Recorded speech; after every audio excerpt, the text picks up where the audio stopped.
ओम शांति। आज है 15 अगस्त, शिव बाबा की साकार मुरली। आज मीठे बाबा कहते हैं, मीठे बच्चे, बाप आया है तुम्हें सच्ची स्वतंत्रता देने, जम घाटों की सजाओं से मुक्त कराने, रावण की परतंत्रता से छुड़ाने। प्रश्न, बाप और तुम बच्चों की समझाने में मुख्य अंतर कौन सा है? उत्तर, बाप जब समझाते हैं मीठे बच्चे कहकर समझाते हैं, जिससे बाप की बात का तीर लगता है। तुम बच्चे आपस में भाइयों को समझाते हो, मीठे बच्चे नहीं कह सकते। बाप बड़ा है इसलिए उनकी हर बात का असर होता है। वह बच्चों को रियलाइज कराते हैं, बच्चों तुम्हें लज्जा नहीं आती, तुम पतित बन गए, अब पावन बनो। ओम शांति। बेहद का रूहानी बाप बेहद के रूहानी बच्चों को बैठ समझाते हैं। अब यह बेहद का बाप और बेहद के बच्चे ही जानते हैं, और कोई न बेहद के बाप को जानते, न बेहद के बच्चे अपने को मानते हैं। ब्रह्मा मुख वंशावली ही जानते हैं और मानते हैं, और कोई तो मान भी नहीं सकते। ब्रह्मा भी जरूर चाहिए, जिसको आदि देव कहते हैं, जिसमें बाप की प्रवेशता होती है। बाप आकर क्या करते हैं? कहते हैं पावन बनना है, बाप की श्रीमत है, अपने को आत्मा निश्चय करो। बच्चों को आत्मा का परिचय भी दिया है। आत्मा भ्रकुटी के बीच में निवास करती है। बाबा ने समझाया है, आत्मा अविनाशी है, इसका तखत यह विनाशी शरीर है। यह बातें तुम जानते हो कि हम सब आत्माएं आपस में भाई भाई एक बाप के बच्चे हैं। ईश्वर सर्वव्यापी कहना ये भूल है। बाबा कहते, तुम अच्छी रीति समझाते हो, हर एक में 5 विकारों की प्रवेशता है, तो कई समझते हैं ये ठीक बोलते हैं, हम भाई भाई हैं तो जरूर बाप से वर्षा मिलना चाहिए। बाबा कहते, परंतु यहाँ से बाहर निकलते हैं तो माया के तूफानों में चले जाते हैं। कोई विरले ठहरते हैं, सब जगह ये हाल होता है। कोई थोड़ा अच्छा समझते हैं तो जायज़ी समझने की कोशिश करते हैं। अभी तुम सबको समझा सकते हो। अगर कोई जायज़ी अटेंशन नहीं देते हैं तो कहेंगे ये पुराने भक्त नहीं हैं।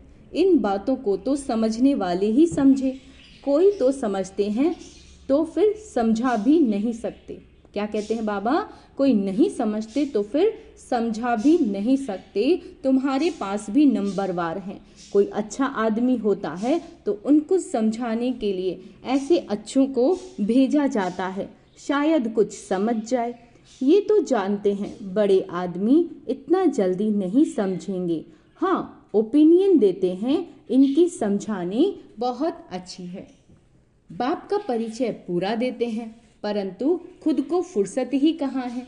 तुम कहते हो बेहद के बाप को याद करो तो विकर्म विनाश होंगे। अभी तुम समझते हो बाप डायरेक्ट हम आत्माओं से बात करते हैं। डायरेक्ट सुनने से तीर अच्छा लगता है, वह बी के द्वारा सुनते हैं। यहाँ परम पिता परमात्मा ब्रह्मा द्वारा डायरेक्ट समझाते हैं, हे बच्चों, तुम बाप का कहना नहीं मानते हो, तुम सब तो कोई को ऐसे नहीं कह सकेंगे ना। वहाँ तो बाप नहीं, यहाँ बाप बैठे हैं। बाप बात करते हैं, बच्चे तुम बाप की भी नहीं मानोगे। अज्ञान काल में भी बाप की समझानी और भाई की समझाने में फर्क पड़ता है। भाई का इतना असर नहीं पड़ेगा जितना बाप का पड़ेगा। बाप फिर भी बड़ा हुआ ना तो डर रहेगा। तुमको भी बाप समझाते हैं, मुझ अपने बाप को याद करो। तुमको शर्म नहीं आती? तुम घड़ी घड़ी मुझे भूल जाते हो। बाप डायरेक्ट कहते हैं तो वह असर जल्दी पड़ता है। अरे बाप का कहना नहीं मानते। बेहद का बाप कहते, यह जन्म निर्विकारी बनो तो 21 जन्म निर्विकारी बन पवित्र दुनिया का मालिक बनेंगे। यह नहीं मानते। बाप के कहने का तीर कड़ा लगता है। फर्क तो रहता है। ऐसे भी नहीं है कि सदैव नए नए से बाबा मिलते रहेंगे। उल्टे सुलटे प्रश्न करते हैं, बुद्धि में नहीं बैठता। क्यों? क्योंकि यह है बिल्कुल नई बात। गीता में श्री कृष्ण का नाम लिख दिया, वह तो हो नहीं सकता। अभी ड्रामा अनुसार तुम्हारी बुद्धि में बैठा है। तुम बच्चे भागते हो। क्या कह रहे हैं बाबा? तुम बच्चे भागते हो कि हम बाबा के पास जाएं, डायरेक्ट मुरली सुने। वहाँ तो भाइयों द्वारा सुनते थे, अब बाबा से सुने। बाप का असर होता है। बच्चे बच्चे कह बात करते हैं। बच्चे, तुम्हें लज्जा नहीं आती? बाप को याद नहीं करते हो? बाप के साथ तुम्हारा प्यार नहीं है। कितना याद करते हो बाबा? 1 घंटा। बाबा पूछ रहे हैं कितनी देर याद करते हो? बाबा कहते, बच्चे कहते बाबा 1 घंटा। अरे निरंतर याद करोगे तभी तो पाप कट जाएंगे। जन्म जन्मांतर के पापों का बोझ सिर पर है।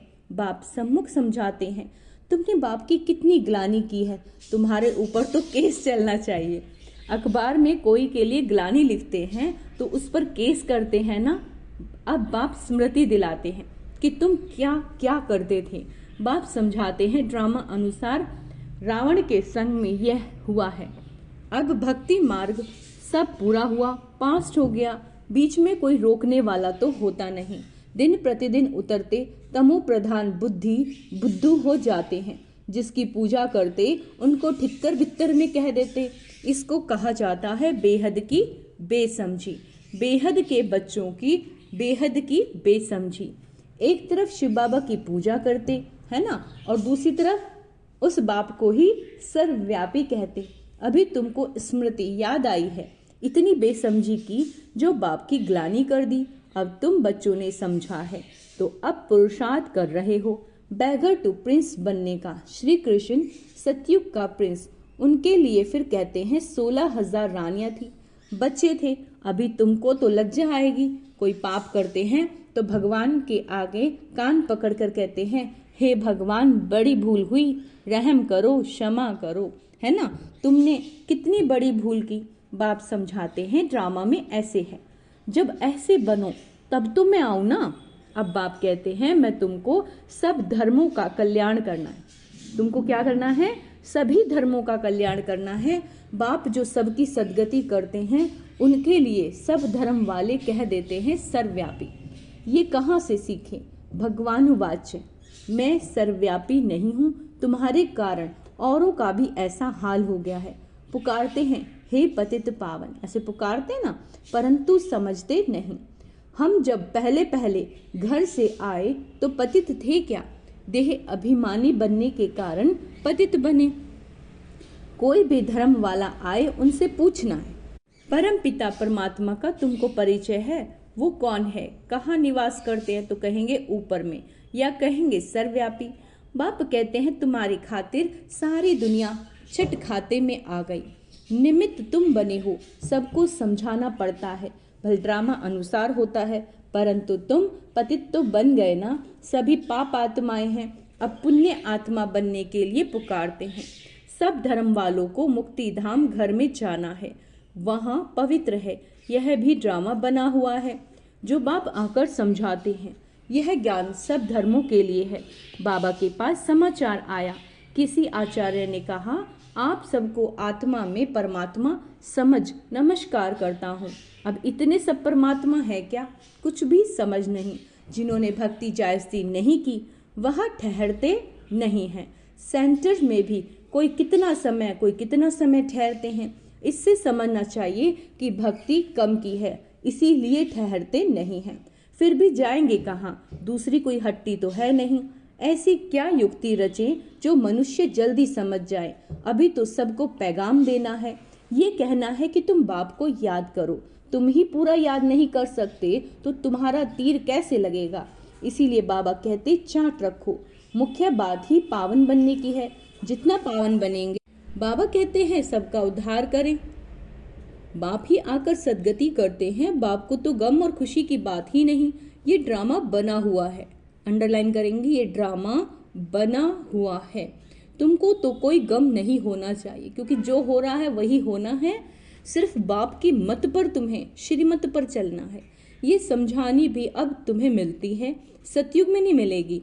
वहाँ तो ज्ञान की कोई बात ही नहीं है। यहाँ तुमको बेहद का बाप मिला है तो तुमको स्वर्ग से भी जायज़ी खुशी होनी चाहिए। इतनी स्वर्ग में भी नहीं जितनी यहाँ होनी चाहिए, क्योंकि शिव बाबा सिर्फ हमें संगम पर ही मिलते हैं। बाप कहते हैं विलायत में भी जाकर तुमको ये समझाना है। सभी धर्म वालों पर तुमको तरस पड़ता है। सभी कहते हैं हे भगवान रहम करो, ब्लेस करो, दुख से हमें दूर करो, परंतु समझते कुछ भी नहीं। बाप अनेक प्रकार की युक्तियां बतलाते हैं। सबको ये बतलाना है कि तुम रावण की जेल में पड़े हो। कहते हैं स्वतंत्रता मिले, परंतु वास्तव में स्वतंत्रता कहा किसको जाता है ये किसी को भी कोई भी नहीं जानता। रावण की जेल में सब फंसे हुए हैं, सभी सच्ची स्वतंत्रता देने के लिए, अभी सच्ची स्वतंत्रता देने के लिए बाप आए हैं, फिर भी रावण की जेल में प्रतंत्र होकर पाप करते रहते हैं। सच्ची स्वतंत्रता कौन सी है, ये है मनुष्यों को बतलाना है। तुम अखबार में भी डाल सकते हो, यहाँ रावण के राज्य में स्वतंत्रता थोड़ी ही है, बहुत शॉर्ट में लिखना चाहिए, जैसी तिक तिक कोई समझ ना सके। बोलो तुमको स्वतंत्रता है कहाँ, तुम तो रावण की जेल में पड़े हो।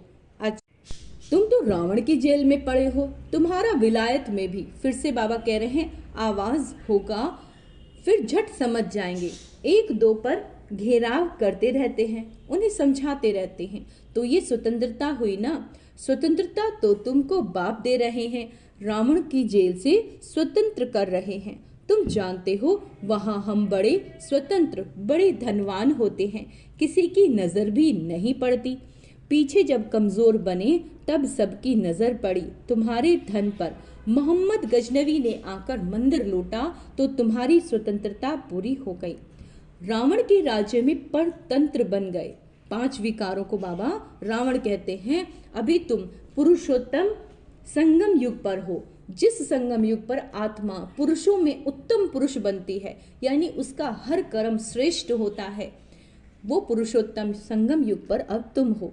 अभी सच्ची स्वतंत्रता को पा रहे हो, वह तो स्वतंत्रता को समझते ही नहीं, तो यह बात भी युक्ति से समझानी है।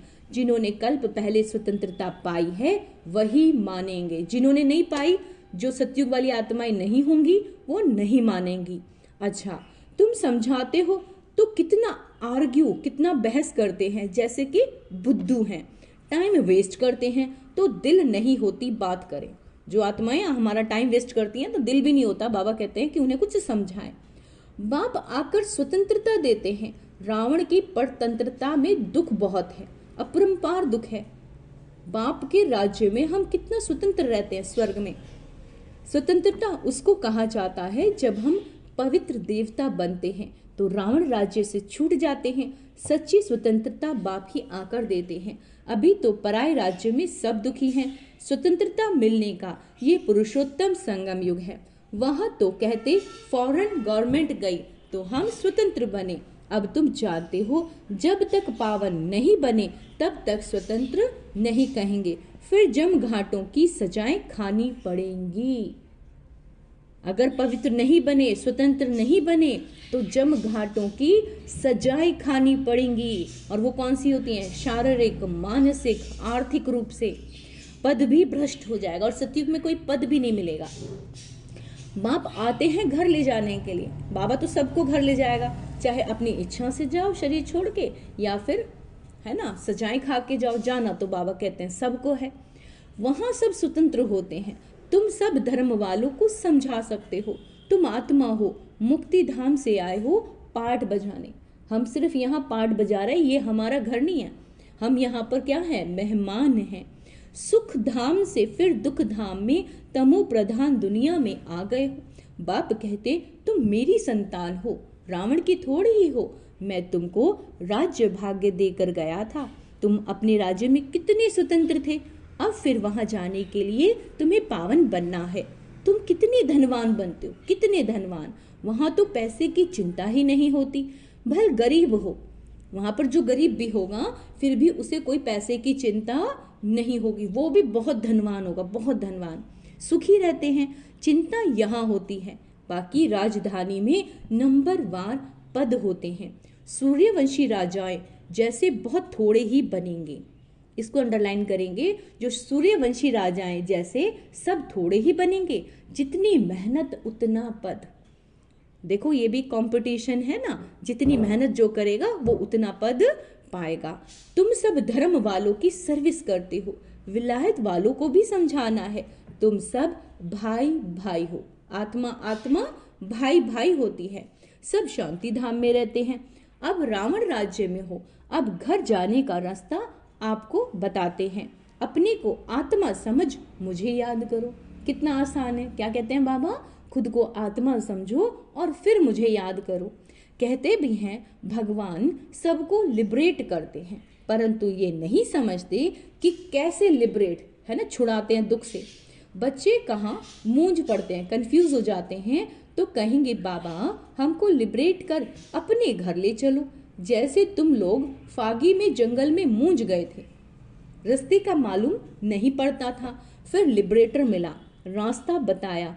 बेहद के बाप को भी कहते हैं बाबा हमको लिबरेट करो, आप चलो, हम भी आपके पीछे चलेंगे। सिवाय बाप के और कोई रास्ता नहीं बताते। कितने शास्त्र पढ़ते हैं, तीर्थों पर धक्के खाते थे, परंतु भगवान को नहीं जानते तो ढूंढेंगे फिर कहाँ से? सर्वव्यापी है, फिर मिलेंगे कैसे? कितना अज्ञान अंधेरे में है। सर्व का सदगति दाता एक बाप है, वही आकर तुम बच्चों को अज्ञान अंधेरे से, अंडरलाइन करेंगे, अज्ञान अंधेरे से शिव बाबा हमें बाहर निकालते हैं। अच्छा, मीठे मीठे सिकेला देव बच्चों प्रति माता पिता बाप दादा का याद प्यार और गुड मॉर्निंग। रूहानी बाप की रूहानी बच्चों को नमस्ते। हम रूहानी बच्चों की रूहानी बाप दादा को याद प्यार गुड मॉर्निंग, नमस्ते मीठे बाबा, शुक्रिया बाबा, शुक्रिया, भूल चूक क्षमा करना बाबा। धारणा के लिए मुख्य सार, एक बाप मिला है, एक बाप मिला है, इसीलिए किसी भी बात की चिंता नहीं करना, उनकी मत पर चल, बेहद का समझदार बन, बेहद का समझदार बन, खुशी खुशी सबका उद्धार करने के निमित्त बनना है। दूसरा है जम घाटों की सजाओं से बचने और सच्ची स्वतंत्रता पाने के लिए पावन जरूर बनना है। नॉलेज सोर्स ऑफ इनकम है। ये जो मुरली है ये क्या है? बाबा की नॉलेज सोर्स ऑफ इनकम, इसे धारण कर धनवान बनना है। जो मुरली जितना ज्यादा धारण करता है, बाबा कहते हैं वो उतना ही धनवान बनता है।